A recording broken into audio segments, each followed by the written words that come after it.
In this lesson today, we're going to be looking at a parable out of Matthew chapter 25. We're going to read verses 1 through 13, so you may want to turn there. While you're turning there, just want to remind you that in chapter 24 is the context of which everything in chapter 24 and 25 occur, and that is the disciples coming to Jesus and asking him about the destruction of Jerusalem and the end of the world. And so Matthew chapter 25 is three parables put back to back to back, Jesus teaching his disciples some important truths about the second coming. And so the first one is this story about the 10 virgins, 5 who were wise and 5 who were foolish, and a message from him on being ready for when he comes again. So let's begin and read the parable, and then I will explain it to you and we'll look at application. Beginning in verse 1, "Then the kingdom of heaven will be like 10 bridesmaids who took their lamps and went to meet the bridegroom. 5 of them were foolish, and 5 of them were wise. The 5 who were foolish didn't take enough olive oil for their lamps, but the other 5 were wise enough to take along extra oil. When the bridegroom was delayed, they all became drowsy and fell asleep. At midnight they were roused by the shout, 'Look, the bridegroom is coming, come out and meet him.' All the bridesmaids got up and prepared their lamps. Then the 5 foolish ones asked the others, 'Please give us some of your oil, because our lamps are going out.' But the others replied, 'We don't have enough for all of us. Go to a shop and buy some for yourselves.' But while they were gone to buy oil, the bridegroom came. Then those who were ready went in with him to the marriage feast, and the door was locked. Later, when the other 5 bridesmaids returned, they stood outside calling, 'Lord, Lord, open the door for us.' But he called back, 'Believe me, I don't know you. So you too must keep watch, for you do not know the day or the hour of my return.'"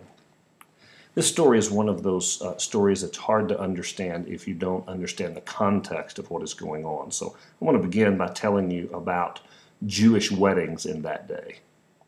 They were arranged marriages that happened when the children were very small. 2 men from the village would get together. One of them would approach the other one, and they would decide that later on, when their kids became teenagers, they would get married. And so they would know years in advance when the marriage was going to take place and who was getting married and the ages of the children when this was going to happen. And then they would save their money for years for this big event. And the marriage event was one of the biggest events in the life of a little Jewish community. Many of these villages were 1,000 people, 2,000 people, 3,000 people. They weren't big, and the villages were just a few miles apart from one another. And so everyone knew everyone in these little villages, and the wedding became a huge community-wide celebration because these two young kids that are now 14, 15, 16 years old, that the village has known since they were babies, are now going to get married. And so the whole village would come together. And if you remember John chapter 2, the wedding feast is actually a 7-day event that follows the wedding ceremony itself. So the wedding ceremony itself would occur in the evening, and then there would be 7 days of feasting and drinking and dancing and celebrating for the wedding feast. Now, in this little community, everyone knew the bride and groom, and everyone was a part of the celebration, but not everyone was invited to the wedding and the wedding feast. And so this is what would occur. Let's say the wedding is going to be in the evening, and the crowd that was invited to the wedding ceremony itself and the wedding feast would begin to gather at the groom's house, because the groom's house is where the wedding is going to actually take place and where the feast is going to actually take place. And so they would gather and mingle, and sometime in the late afternoon, the groom would take a donkey or some sort of riding animal, take his groomsmen with him, his friends with him, and then they would walk and lead the donkey over to the bride's house to pick her up, put her on the donkey, and lead her back to the groom's house for the ceremony. But they could be gone for many hours, and the reason is first of all, this girl could live 2 miles away, but she also might live 5 or 6 miles away in another village, and so they had to walk there and pick her up. And then on the way back, because everyone knew them, they wouldn't take a direct route back to the ceremony itself. They would go through the streets of the village and say hello to all the people who weren't invited to the wedding so that they could celebrate with them and congratulate them on their wedding that was going to take place that night. And so if you can imagine, It's somewhat of a homemade one-person parade where the bride is on the donkey, the groom is leading the donkey. They're walking through all the streets of the village. The groomsmen are around yelling and screaming and saying, the wedding is about to start, the wedding is about to start. And all the neighbors would come out and see the bride and groom. And of course, they've known them all their lives. And they come out and hug them and talk and wish them well. And so you can imagine this could take hours when you're going through an entire village. And so that is the context behind these 10 young women. Now, when it's called the 10 virgins, a virgin is just the biblical word for a woman who is not yet married. And so these are young girls, early teenage years, that are probably friends of the bride or the groom. They're raised in that village and they've known these kids all their lives. And so now they're there for the ceremony. Well, they know that when the groom leaves, that he's going to be coming back at some point with the bride, and the ceremony will start. And once the ceremony starts, the door is closed because only certain people are invited, and so they close the door and shut everyone else off because they had limited resources and they could only feed and feast with people for a certain amount of time, or for 7 days with a certain amount of money. And so the 5 wise girls knew that it could go late into the night, and they had these lamps, and they're oil lamps, and they would light the fire, and then the fire would provide light for them. And so when the sun goes down, they light these lamps with their oil. And the wise girls knew the groom could be gone for a while. They knew where the girl lived. They thought about the path he might take, and it could be way late into the night before he returns. And so they all take extra oil so that when it comes time, if they run out of if oil that's in their lamps, they can have extra oil to put in there. The 5 foolish girls weren't ready. They weren't prepared. They weren't keeping watch. They weren't thinking ahead. And so they just took the lamps and didn't remember the oil. And so sure enough, the groom is a long time in coming back, and it gets to be 9 or 10 o'clock at night, and they fall asleep, and their lamps are going. Well, about midnight, there's commotion, and people begin to shout because they know that the bride and groom are almost there. And so all these girls wake up. Well, during the whole night, their lamps have been going, and all the girls are running out of oil in their lamps. But the 5 wise girls are prepared. They're ready. And so they have oil for their lamps to keep them lit. Well, the 5 foolish girls don't. They don't have any oil. And so they ask the 5 wise girls, we need some oil for our lamp, because we weren't thinking ahead. We weren't prepared for the coming of the bridegroom. We weren't ready. And the 5 wise girls say, we don't have enough oil for you and us both. You have to go home and get some or go buy some, but you can't have any of our oil. And so the 5 foolish girls, because they weren't ready, because they weren't prepared, they left to go get some oil. And while they were gone, the bride and the groom showed up. They went into the wedding ceremony and shut the door. And of course, once the ceremony started, no one was allowed in. And so there's a doorkeeper there, and the 5 foolish girls come back, and they're late because they weren't prepared. But the ceremony had already started.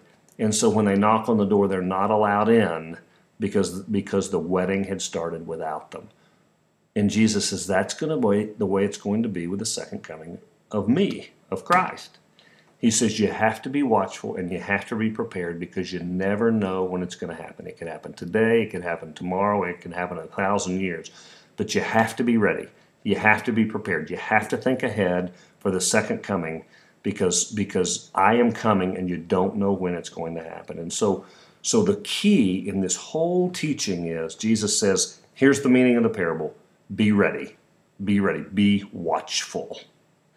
So the question when it comes to application is, what does it mean to be ready for the second coming of Christ? What does it mean to be watchful? And it's interesting because both Paul and Peter address this issue in separate places. Paul addresses it in 1 Thessalonians chapter 4 and chapter 5 when he's talking about the second coming of Christ. And Peter addresses it in 1 Peter chapter 5 when he's talking about being ready and alert because Satan is a lion roaring, waiting to devour, and so you have to be ready. And it's interesting because in both contexts, they talk about being ready, just like Jesus does, and they use the same exact verbiage to describe what it means to be ready. So for our application, what I'm going to do is take you to 1 Thessalonians chapter 5. I'm going to read it, and I'm going to make reference to Peter, 1 Peter chapter 5, if you want to look there as well. But I want to read to you 1 Thessalonians chapter 5, And we're going to begin in verse 4. He said, "But you, brothers, are not in darkness, so that this day should surprise you like a thief." And so he's talking about the second coming of Christ. He's talking about being ready. You shouldn't be surprised when the second coming comes like a thief. And in this whole context, he's talking about Jesus is going to come suddenly. People aren't going to know when it's going to be, and people are going to be very surprised. People in the world are going to be shocked, but you are not going to be shocked because you're going to be ready, because you know he's going to come like a thief in the night. You know you're not going to know when, so you're going to be ready for whenever it is. And so he's telling them, letting them know, you need to be ready, you need to be watchful. The same exact message as Jesus gave. And so then he says this, "You are all sons of the light and sons of the day. We do not belong to the night or to the darkness. So then let us not be like others who are asleep, but let us be alert and self-controlled." Now there's the two words I want you to think about, alert and self-controlled. If you go to 1 Peter chapter 5 and you look, Peter in that same context says, I want you to be alert and self-controlled. Same exact words by two different authors written 10 or 15 years apart to two totally different audiences, but they're talking about the same subject, and that is being ready for the coming of Christ, being ready. And they use the same exact words when they describe what does it mean to be ready. It means to be alert, and it means to be self-controlled. And we're going to talk about both of those words in detail in just a moment, but let me finish reading this. "For those who sleep, sleep at night, and those who get drunk at night. But since we belong to the day, let us be self-controlled, putting on faith and love as a breastplate, and the hope of salvation as a helmet. For God did not appoint us to suffer wrath, but to receive salvation through our Lord Jesus Christ. He died for us, so that whether we are awake or asleep, we may live together with him. Therefore encourage one another and build each other up, just as in fact you are doing." So when you look at this context of 1 Thessalonians chapter 5, and then you also go over to 1 Peter and you look and he says, Satan is like a roaring lion seeking to devour you, and you need to be self-controlled and alert. You need to be watchful. You need to be ready. You begin to put together a picture of what Jesus is talking about in Matthew chapter 25 when he talks about being ready and being watchful. And so let's talk about that whole idea of being alert first. In Peter's context, he is talking about Satan as an enemy, as a lion who is on the prowl to try to take someone from the herd and devour them. And if you know anything about lions and the way that they attack, is what they do is they get alongside a herd and they begin to run with the herd, and then they're looking for the weak link in that herd, the one that gets away from the herd or gets outrun, that's not fast enough, that can't keep up. And then they isolate one, and then they jump on that one and eat them up. And he says that's what Satan is trying to do for you, to you. And so what you have to do is you have to be alert. You have to be ready and know that that's what Satan is trying to do to you. Now, the context of Paul is a little bit different. His context is more of a war context. He talks about the breastplate and the helmet. He's talking about putting on the armor of a soldier going into war, because he says relationship with God, you're in a war against the evil one, and you got to be ready for the second coming, because Satan is trying to really come and devour you and to beat you like an army. And so you have to be ready, and you have to be alert. You have to be like a soldier that is alert and ready to go. Let me give you an illustration. I was talking to a man the other day that was in the Vietnam War. And he says when they were in the jungles in Vietnam as soldiers, they were explicitly trained to be ready at all times. They had to be on high alert all the time. They could never let down at all. And they were looking for Viet Cong that were hiding in the jungles. They were looking for tigers. They were looking for poisonous snakes. They had to be alert at all times, never, ever not being alert. When it was time to sleep, they had to have guards that were staying awake, alert, because if they let down their guard even for a moment, they could be destroyed by the enemy. And that's the same urgency that Paul and Peter are both using when they use the illustration of Satan as the lion and the illustration of the war when talking about us being ready. It's this alertness of a soldier in the middle of a battlefield where guns are going on all around you, the enemy is all around you, and you're having to be completely alert and aware at all times or you will die. And Peter and Paul both says that's the alertness. That's the incredible intensity of the alertness that goes on with being ready for the second coming of Jesus Christ. Now, it's interesting that in 1 Thessalonians, he uses 3 illustrations about being alert. The first illustration is light and darkness. Light and darkness. He also called it day and night. And it's interesting to me when you think about your mind being alert and how much more alert your mind is during the day than it is at night. Think about illness. You always feel better in the day, and then what happens at night? The illness gets worse. You feel worse. Think about clear thinking. You think better in the day when you have a lot of energy and when you've slept well than at night when you're exhausted. Think about what it's like to try to really think through things at midnight when you're exhausted and you've had a long day. Very difficult to do. You're not as alert. You don't have that sense, the alert senses that you have in the day when you've had a lot of rest. And he says, that's the way it is with spiritual alertness as well. It's like the difference between being fully alert in the day and absolutely desensitized and exhausted at night. He also uses the illustration, which is tied to night and day, or light and darkness, is asleep and awake. Asleep and awake. When you're awake, you're alert. When you're awake, you see what's going on around you.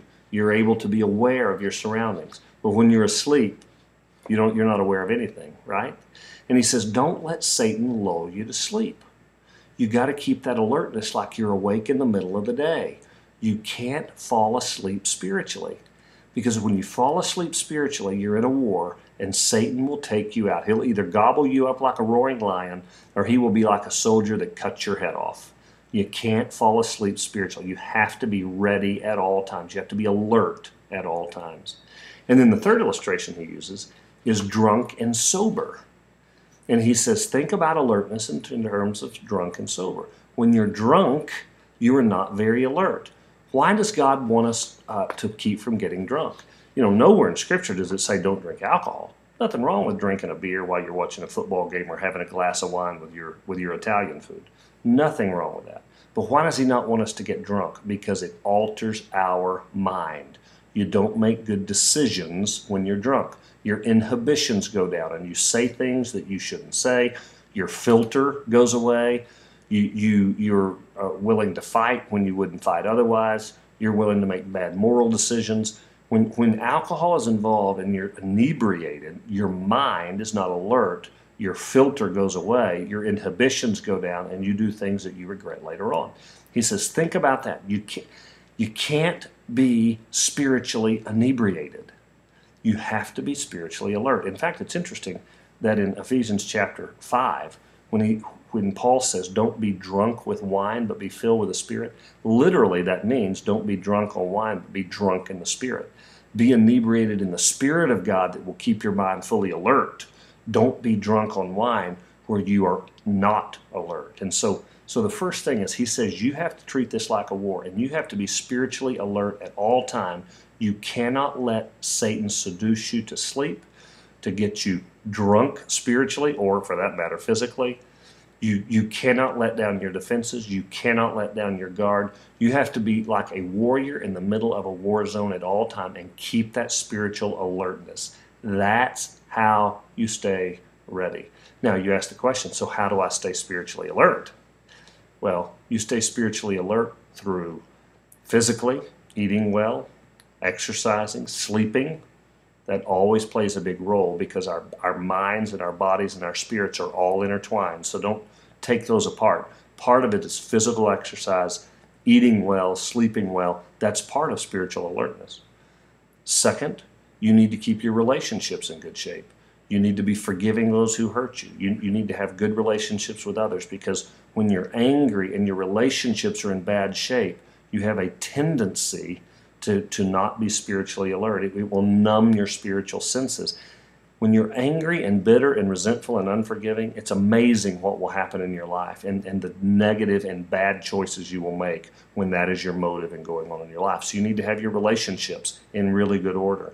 And then third, To stay alert, you need to be in the Word of God and in prayer. You need to practice the spiritual disciplines. You need to be in the Word of God every day. You need to be praying every day, because those are the tools that God gives you in your toolbox to stay alert. And so think about your body, soul, and spirit. For your body, you need to be taking care of it physically. For your soul, you need to be relational integrity and having good relationships. And for your spirit, you need to be feeding your spirit through prayer and the Word of God. That will keep you spiritually alert, so Satan can't come and seduce you to sleep or get you spiritually drunk so he can take advantage of you and devour you. So the first one is alert. Second, he says be self-controlled. Be self-controlled. I challenge you to do a study in the book of Proverbs about the difference between a wise person and a foolish person. And what you will find when you do that, there's several differences, but one of the big differences is the difference of self-control. In fact, one of the major things that the proverb says about the foolish person is they don't know how to control their impulses. They lack impulse control. And they get an impulse and they act on it instead of stopping and being wise and thinking through it and thinking about the consequences and thinking long term and talking themselves out of doing what their flesh wants to do. And that's the same way with us. If we're going to be ready for the second coming of Christ, what we've got to do is learn impulse control. Our flesh screams out to have its own way. The difference between someone who's ready and someone who's not, the difference between someone who's wise and who's foolish, is the wise person has that impulse and learns to control it and say, that's not best for me. That's not going to have me ready for my Lord Jesus Christ coming again. That's not a good decision for my life. That has consequences I don't want to deal with. That's not what I want to do, and they walk away. Whereas the foolish person doesn't stop, but jumps right into the middle of what their flesh wants. And so a couple of examples. Anger. A wise and a foolish person could have the same amount of anger toward a situation or a person, but the wise person will step back and say, you know what, I'm very angry and I want to act out, but I know it will destroy this relationship and I will not represent who I want to represent if I do that. And so they will practice self-control. The foolish person will go ahead and vent on that anger and destroy that relationship and not represent Christ, and in many ways hurt their readiness for the second coming of Christ. Okay? Same feeling, same flesh, same desire, complete different result. Because the wise person, the one who is ready for the return of Christ, practices self-control. The foolish person doesn't and lets the flesh win and the emotions win. They don't control their emotions. Now, take that same application and think about it in all parts of life. Both wise and foolish people, I think, are tempted sometimes to cheat financially, maybe in their business or maybe on their taxes. But the wise person thinks it through and doesn't do it. The foolish person jumps right into it and ends up getting themselves in trouble. The same thing can happen with sexual desires. The wise and the foolish person can have the same sexual desires, but the wise person stops and says, no, I'm going to count the cost. That does not make me ready for the second coming. I don't want to pay the price of those consequences. The fool jumps right in. And when you look at the book of Proverbs, you see that over and over and over again. The wise person, the one who is ready, who is prepared, the 5 wise virgins, they practice self-control. The 5 foolish, they're not ready. They're not prepared. They're not practicing self-control. Self-control is a huge element of a part of being watchful. Once again, so how do we practice self-control?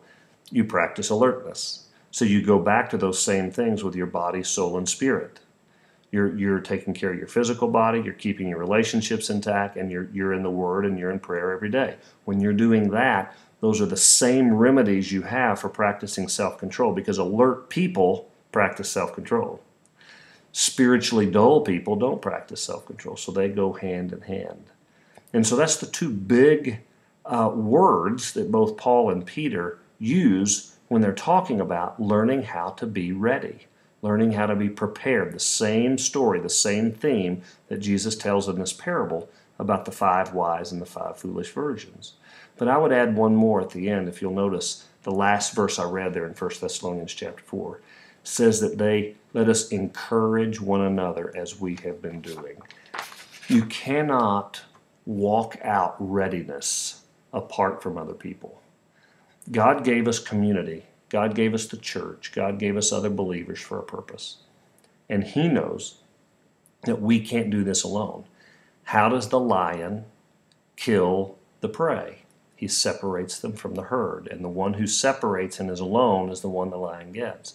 Satan is working overtime trying to separate us from community of faith, to make us feel like no one would understand what we're going through, to make us feel like that we're alone in how we feel, to make us think that no one is really our friend. He is working overtime trying to convince us that we don't need to be with the herd, that we don't need to be with other Christians, that we can do this thing by ourselves, that we don't need the church, and the church is full of hypocrites, and it's just not feeding us. And boy, I mean, just lie after lie after lie, because he wants to separate us, because if he can separate us, he's going to destroy us. He will devour us like the prey of the lion. And so let me just encourage you, the third part of this on being ready and being watchful is you got to be alert, you got to be self-controlled, and you got to have people in your life. Part of the way I keep alert and self-control is when I have other people in my life that are holding me accountable to being alert and self-controlled. Think about the whole illustration of the army again. Can you imagine if there was an army and they were going out and we're supposed to go flank on one side to attack, and I decide I don't want to be with the army because that's a bad idea, and I decide to go fight the enemy by myself? How long do you think I would last? I would be killed in no time. Because one of the ways that the army works is they work together, side by side, arm in arm, hand in hand, so that they can protect one another. They have each other's backs. So you never fight in a war alone, just like you don't want to walk in your spiritual life alone. You need other people. So don't be afraid of other people. You need to make 2 or 3 friends, not 10 or 12, 2 or 3 friends, 1 or 2 friends. But you need 1 or 2 friends that you can be honest with, that you can tell the truth to about your life, that can hold you accountable for alertness and self-discipline, self-control, so that when you do sin, you can confess those sins to them. They can encourage you. They can love you through the hard times. They can help you be faithful. They can ask you the tough questions. They can talk you out of doing something stupid when your self-control is not very good and when you're not being very alert. You need fellow soldiers in this war helping you stay faithful. And that is how you stay ready. And so the story is very simple. There were 10 girls. 5 were ready and 5 weren't. There's going to be a whole lot of people at the second coming of Christ. Some are going to be ready and some aren't. And Jesus says, I just want to tell you right now, I want to give you a little piece of advice. Be ready. And then thank God for Paul and Peter who tell us how to do that. How do you do it? Stay alert. How do you do it? Be self-controlled. How do you do it? Live life in community with other people. That's the way you're ready for the second coming of Christ. So simple parable, simple teaching, but profound implications for our walk with God.